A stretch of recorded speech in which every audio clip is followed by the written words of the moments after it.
A big political debate on the buck stops here tonight. Amma is back, quite literally Mother's Day in Tamil Nadu, even though a day late. Celebrations, of course, have erupted across the state with hysterical supporters now asking for Jayalalithaa to return as Chief Minister. Narendra Modi, the Prime Minister, was among the first to call and speak with Jayalalithaa. But the larger questions that are raised by this verdict is what the ordinary person is feeling today. First Salman Khan, now Jayalalithaa. Years for the trial and a conviction to take place, and just a matter of very little time before a higher court overturns what some believe are brave verdicts by the lower courts. Is our law treating VIPs with kid gloves? Is it the judicial system that is under question today after this verdict? And what are the political implications of the return of Jayalalithaa? Let's introduce our panel this evening. Joining us from Chennai tonight is C.R. Saraswati, the spokesperson of the AIADMK. We're also joined by actor turned politician Sarath Kumar, who's of course the leader of the AISMK and is an ally of Jayalalithaa. We're also joined by Subramaniam Swamy, BJP leader, who was, of course, the original petitioner in the disproportionate assets case, looking at Jayalalitha's first stint as Chief Minister. From the Congress, we're joined by Manishankar Iyer, senior leader of the Congress. And from Bangalore today, the man who perhaps will be very disappointed today is B.V. Acharya, public prosecutor who was trying this case and today said that the prosecution never got an opportunity to present its case properly. I'll start with you, Subramaniam Swamy. You've already said you're shocked by the verdict. How do you explain it? Because if you go through the judgment which we have, the judge basically argues that the disproportionate percentage of Jayalalitha's income works out to a little over 8%, which he argues is within permissible limits. He makes the argument that loans were not factored in, that the revenues of companies were clubbed with the income of Jayalalithaa, that she did not spend 3 crores on her foster son's marriage and so on. How do you explain or how do you read this judgment? Well, the core of it is what you just started with, that it is below 10%. That is based on a judgment of 1977, but you must remember that the Prevention of Corruption Act, which was originally promulgated in 1947, was completely rewritten by Rajiv Gandhi's time, in 1988, and they introduced a number of new clauses which clearly implicate Ms. Jayalalithaa, and this 8%, 10% was never taken seriously afterwards. There was no single judgment that he was able to quote after 1988. So that is a bogus argument in my opinion, to say that somebody is on, exceeded less than 10% of their known assets. But he's not, the judge is not agreeing, but Dr. Swamy, the judge is not agreeing with your figure of 66 crores. He's saying that the assets are about 37 crores around about. Well, I mean, you see, the issue is whether the High Court appeal level, the judge can go into that. The judge has to see whether the judgment of the Sessions Court was based on certain solid arguments. Now, he can't just simply complain, say, no, this was not included, that was not included. I'm sorry, that's not an appeal allowed. He can certainly appreciate the evidence, and in the Supreme Court, you can only look at the law. So I think the judge far exceeded his brief, and he's given a judgment which will definitely set aside in the Supreme Court. And I want to explore why you think that happened in a moment from now. But obviously for you, C.R. Saraswati, this is a big day of celebration. We've seen those pictures of hysterical supporters. But when Jayalalithaa says she has emerged as tested pure gold, the rest of the country is looking at this ma'am and saying there are still unanswered questions as to how Ms. Jayalalitha's income increased from 3 crores to, even if it's 37 crores as the judge today has found her assets to be worth, that label of corruption, that perception of corruption may stick. So how do you respond to the outrage in many parts of the country over the verdict, even as there are celebrations in Tamil Nadu? Yeah, can I? Yes, please, ma'am. First thing I'm telling is our leader. Hello? Yes, go ahead. Hello? Can I answer your question? Yes, please. See, one thing first I want to tell is our Amma is not a corrupted leader at all. She born rich. She born with a golden spoon. She was once a very big heroine. It's not that she has to come to the politics and buy the properties. No, after coming to politics, she gave herself to the people. She works for the people. She is not having a big family like others and working for the family in politics. No. She works for the people. She is not interested in anything else. Only her aim is to make the Tamil Nadu people who made her as a chief minister to take care of Tamil Nadu people. She is working each and every minute. She is not a corrupted leader. This is a false case. Okay. It's not a right case. It's a false case. Let me just get Sarath Kumar to join the conversation now. How do you read the verdict today, Sarath Kumar, and how soon do you think it will be before Jayalalithaa returns as chief minister? What are the political implications of this verdict? First of all, let me tell you that justice has prevailed in this case, and the reversal of the judgment from the Sessions Court to the High Court now. Well, we should appreciate that. We should appreciate the system. We should abide by the laws of the land, and the court, one court, Sessions Court has said she's guilty. The High Court has said she's not guilty. Maybe like my good friend Mr. Subramanian says, that of course the Supreme Court will set aside the judgment, but that is for us to later on look into all these things. But I think the prima facie case here is the disproportionate wealth. Well, I think Madam Jayalalithaa has already appealed to her representatives to the IT department, the tribunal also. It was set aside, and she had given very clear reasons. And what are the reasons? The income tax department should have pulled her up, but they have given a very clean chit as for expenditure and income was that was overlooked by the trial court, and that is what has been reversed in the judgment today, and that she has been totally acquitted of corruption charges. Okay. This case cannot be a case of corruption. She has already, like Sierra Saraswati said, she has been acting in film, she has been made money. Mr. Subramanian Swamy is wanting to make a point to you. Subramanian Swamy, go ahead. To Sarath Kumar. Yes, Mr. Swamy. Well, you see, it appears that he doesn't know the income tax law. Okay, I'm sorry that this is a question of compounding. Compounding means accepting your guilt. And the order of the income tax authorities says that since she has accepted it, she has paid the fine and she paid the amount which we claimed without question. Therefore, we are closing the case. And I argued this also in the Karnataka High Court, and the lawyers of the Ms. Jayalalithaa didn't answer it because they couldn't. There's nothing to answer. It's all in documentation. So this is another one of those canards, like the question that she was a rich woman when she came into politics. Rubbish. That's what Saraswati said. That's what CRC said, Swamy, that she was an actress. She already I have filed her letters. She wrote to MGR and Ramachandra Vodiyar. I think we are going beside the point that Barkar had opened the debate to this thing of the judicial system. I think the conversation here was talking about the judicial system when the trial court gives a conviction and then the High Court sets it aside. So that is exactly what Barkar was trying to tell you. I think we are debating on that subject and not the prima facie of the case, whether the IT department, whether I know the tax rules and regulations of the taxation and things that doesn't matter here. Okay. Here she has been acquitted very clearly. A clean sheet has been given. You don't know what and now the Barkar's initial question of whether the judicial system has to be looked into. She's a regular taxpayer. She's a regular taxpayer. Yeah, one minute. I want to come to the political question, Mr. Sarath Kumar. One minute. The question Mr. Sarath Kumar, is this: that is there a perception among ordinary people that the law is different? If you look at the fact that it took an 18-year trial, she did only 21 days of bail. By contrast, there are 2.5 lakh under trials in India today. The perception is building up, Mr. Sarath Kumar, that the law is different for VVIPs. Well, that you could say that, but the law is the same. It is not for the individual to go and claim on it. If I'm charged of a crime and if the law takes a quicker time and finishes my case, my appeal or my case, my trial, it is not me, the system. I think here we should look at the entire system as such, and let us improve the system that every citizen is treated equal and the cases are taken up on priorities and finished. So how can you blame that on VVIP's case? Even in Salmanji's case, whether they were given a faster thing, I would ask, why did the court extend 2.5 hours?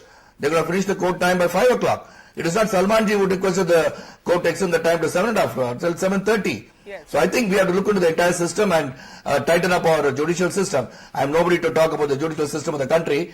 But every person has got equal right. Every citizen has to be treated equal. I think the case is to be taken on priority, on the merits of the case should be taken up. And I think we have to relook into the system and the judicial system. That is what I would like to say. The fact is that every person is not equal, because you cannot get expedited bail hearings to begin with. Now, Manishankar Iyer, the politics of this. The fact of the matter is that whether or not Subramaniam Swamy or you say that Jayalalithaa is corrupt, she has swept all the elections, even the Lok Sabha elections, winning 37 out of 39 seats. So how do parties that called her corrupt deal with that political reality, and how does that politics get impacted today? The Prime Minister was among the first to reach out to her today. The Prime Minister is welcome to do what he wants. People do like people who are like themselves. As far as what does that mean? What does that mean? What does that mean? There's no corruption case against Narendra Modi. What are you trying to say? No, but there is a very, very major charge of what happened in 2002. But no legal charge. In any case, that political debate may continue, but there's no legal charge. There's no trial in court. It's not a comparable example. There may not be a legal charge, but there is a political. There is a political charge. There is a moral charge, and he will not be able to escape from it so easily. As far as I'm concerned, she was not swept into power in 2011. She won because there was there was either in 2011 or 14, because there was such division in the ranks opposite her that perhaps the political consequence of this decision will be that the non-AIADMK parties of Tamil Nadu will get together and go back to the situation which obtained in 2004, in 2006 and in 2011, 2014. No, I don't agree with the point, that way we will be able to tackle this matter politically. As far as the judicial process is concerned, it would be churlish to object at this stage, but I expect that Dr. Subramaniam Swamy will be taking the matter up to the Supreme Court. Okay. So that the word of the High Court is not the last word. But I want to get in Dr. Swamy in on this political paradox, and then I'll go to Mr. Acharya, the public prosecutor. Dr. Swamy, you may appeal, if I've understood correctly, against that verdict. Is that correct? Will you be appealing? Will you be going to the Supreme Court? Yes, I get a authority to appeal if the Karnataka government or the Tamil Nadu government doesn't appeal. Yes. Since I'm a complainant. So I'll have to wait to find out what the Karnataka government does. Now, are you out of sync, Dr. Swamy, with your party? Because your party probably needs the 11 MPs of the AIADMK, especially in the Rajya Sabha, where you don't have a majority. You have crucial bills pending, the GST, the land bill. The Prime Minister has already spoken with Jayalalithaa. They've shared a good personal rapport, as you know. Is your party backing your move to appeal against the Jayalalithaa verdict? No, there is no question of this party question here. We see, in the floor management, we even talked to Mulayam Singh Yadav and Mayawati and so on. That doesn't mean anything. The question is whether we'll have an alliance with her. That will have to come before the National Executive, of which I am a member, and I'll certainly oppose it. And I think the broad masses of our party and the cadre and the Sangha Parivar is totally against alliance with any of these so-called Dravidian parties.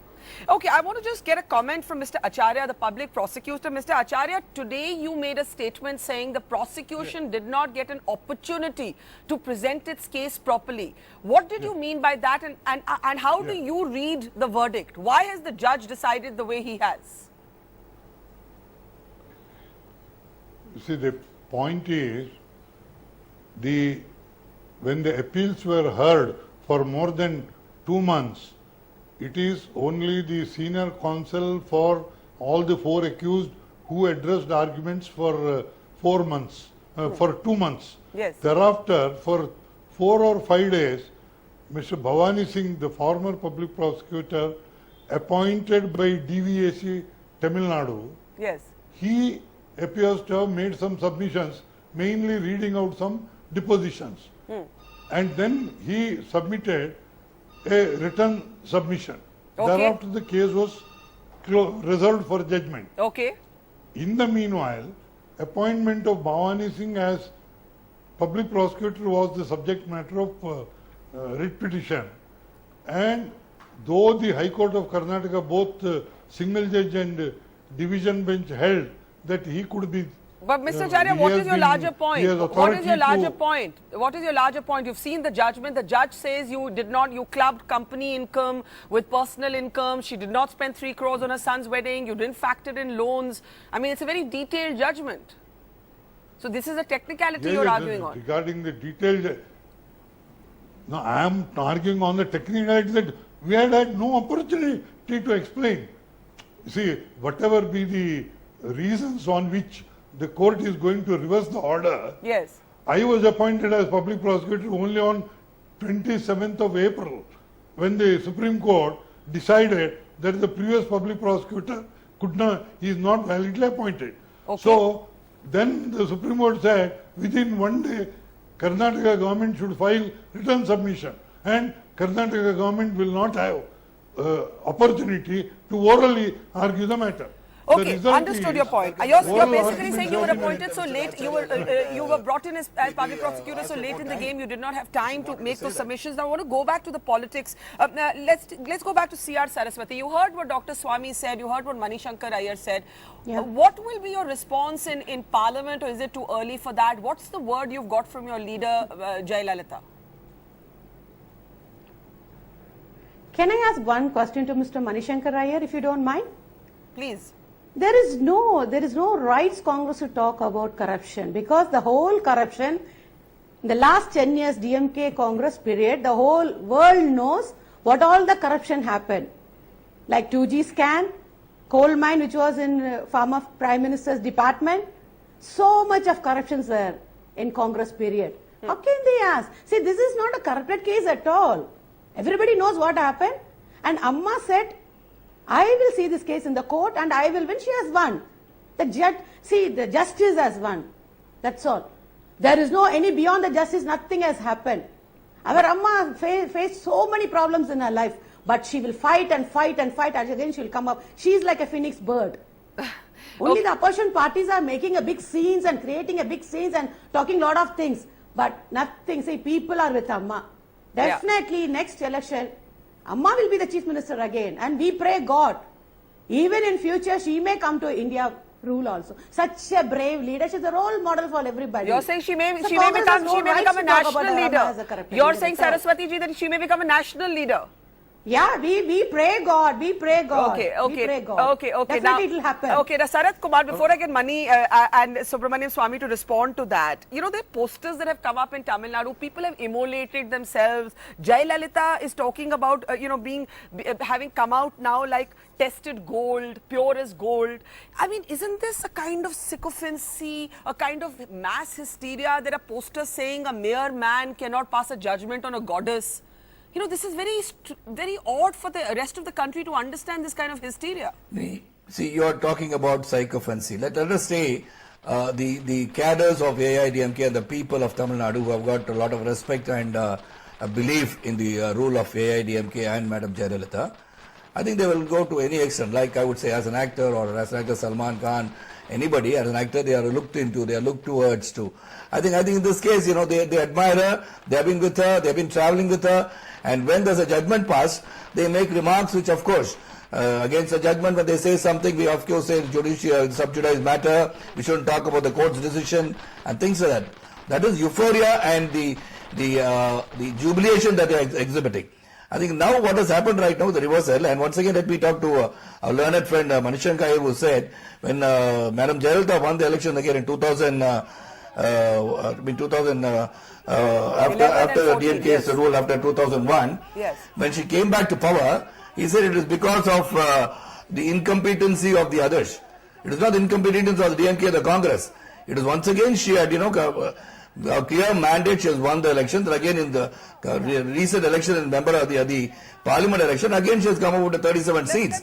I think the people have got a lot of confidence in her that she has come back. And basically the prima facie case is not a corruption case. The disproportionate case has been very clearly set aside.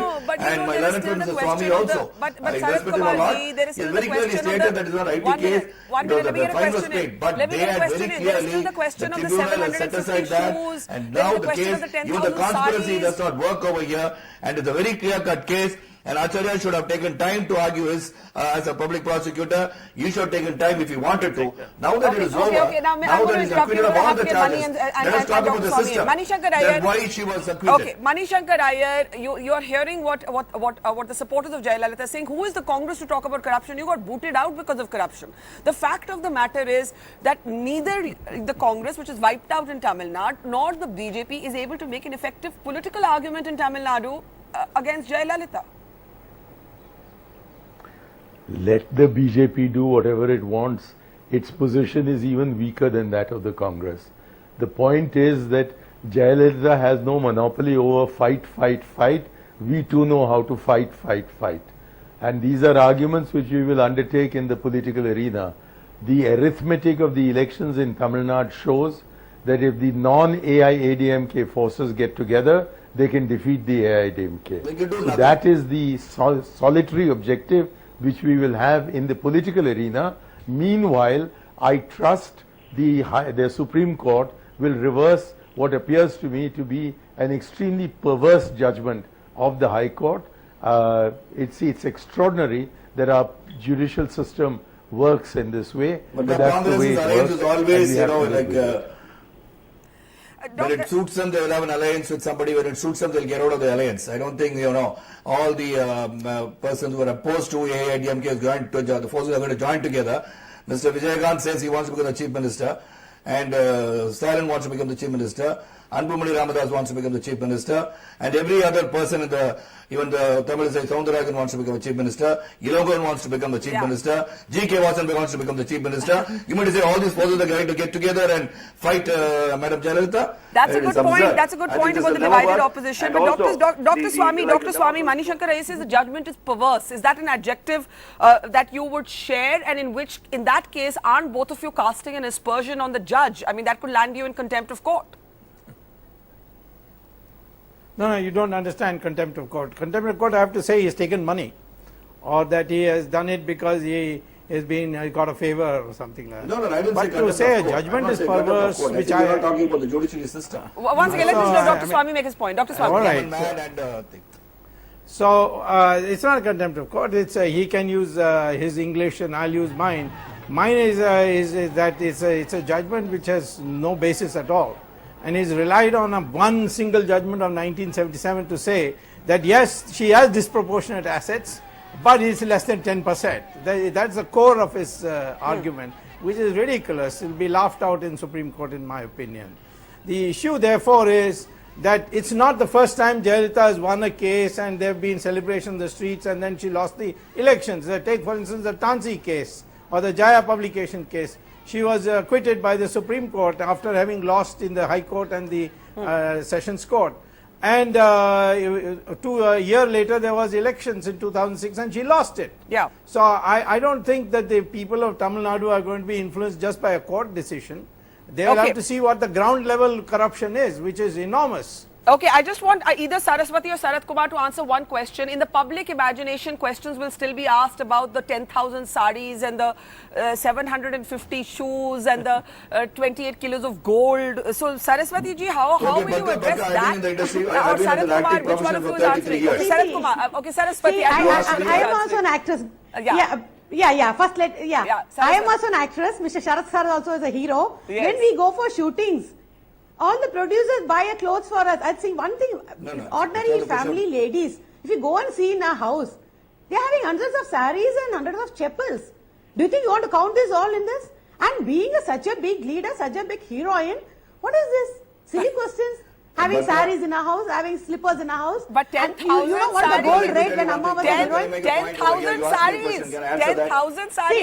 See, do you think that time DMK, do you think who went and saw 10,000 saris? DMK went inside. They made Amma to be in the jail. They went inside. Who knows what happened? Okay. And those days, I'm telling you, when Amma was a heroine, what is the price of the gold? Just 400 rupees for 8 grams, that's all. And she was charging lakhs and lakhs for a picture. She acted more than 200 films in all the languages. Okay, we'll have to leave Just it there. The imagine. final word, What is I the guess. price today? What is the price those days? For the moment, Jayalalithaa is set to return as Chief Minister. The Supreme Court will have the last word, of course, on her political and legal fate. But at the moment, a day of big celebrations for Jayalalithaa. The political game becoming even more interesting. The Prime Minister already speaking with Jayalalithaa, but Subramaniam Swamy of the BJP saying he's headed to the Supreme Court against that Karnataka High Court verdict. Manishankar Iyer, Subramaniam Swamy, C.R. Saraswati, and of course, Sarath Kumar and B.V. Acharya. Thank you so much for joining us on the bus. Thank you, Barka. Thank you.